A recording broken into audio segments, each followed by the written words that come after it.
Hi guys! Gawa siya ng pickles. Iba't ibang vegetables.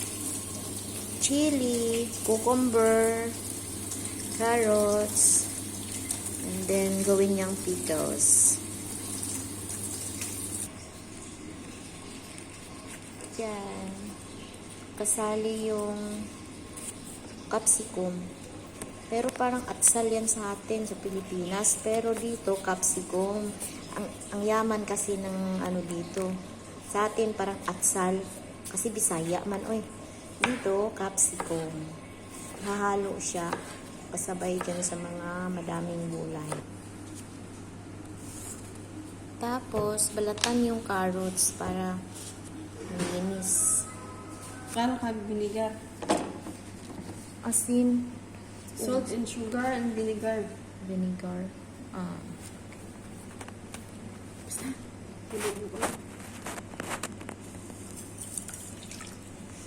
Mix it.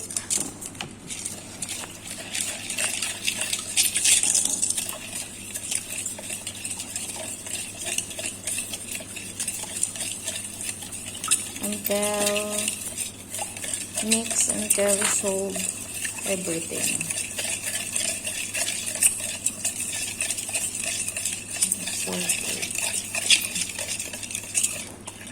Put water, little bit of water, and mix well. Chili, carrots, capsicum, pepino, cucumber.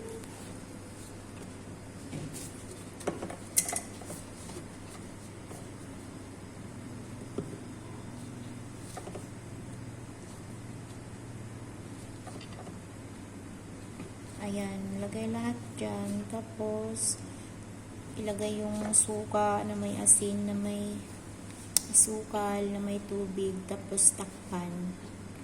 2 to 3 days or 4 days ang pinakamatagal or 5 days, ayun, maasim na siya at pwede na siyang kainin.